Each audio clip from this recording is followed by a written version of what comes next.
తిరుపతి జిల్లా సూలూరుపేటలో వెలసి ఉన్న శ్రీ చంగాళమ్మ ఆలయంలో దసరా దేవి శరన్నవరాత్రి ఉత్సవాలు అత్యంత వైభవంగా జరుగుతున్నాయి. ఈ సందర్భంగా శ్రీ చంగాళమ్మ పరమేశ్వరి అమ్మవారికి శ్రీ కాళహస్తీశ్వర స్వామి దేవస్థానం నుంచి పట్టు వస్త్రాలను చైర్మన్ అంజూరి తారక శ్రీనివాసులు దంపతులు తీసుకువచ్చి అమ్మవారికి సమర్పించారు. ఆలయం ప్రధాన గోపురం వద్ద చంగాళమ్మ ఆలయం చైర్మన్ దువ్వూరు బాలచంద్రారెడ్డి, ఈవో ఆళ్ల శ్రీనివాసులు రెడ్డి సంయుక్తంగా వారికి స్వాగతం పలికారు. అనంతరం సారెను తీసుకుని చంగాళమ్మ చెట్టు చుట్టూ తిరిగి ఆలయంలోని పరివార దేవతలకు పూజలు చేసిన అనంతరం చంగాళమ్మకు అంజూరి తారక శ్రీనివాసులు దంపతులు పట్టు వస్త్రాల సారెను అందజేశారు. ఈ కార్యక్రమంలో ఆలయ ట్రస్టు సభ్యులు వంకా దినేష్ కుమార్, ఓలేటి బాలసత్యనారాయణ తదితరులు పాల్గొన్నారు.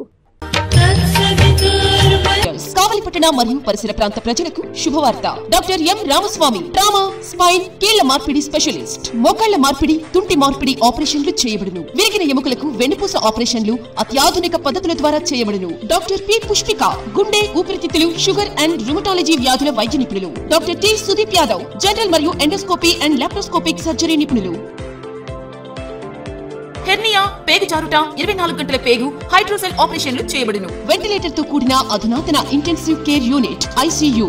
డాక్టర్ వైఎస్ఆర్ ఆరోగ్యశ్రీ పథకం ద్వారా అర్హులైన వారికి ఉచితంగా ఆపరేషన్లు చేయబడును. Doctor Ramaswamy super speciality hospitals, Vishnulayam వీధి, కావలి.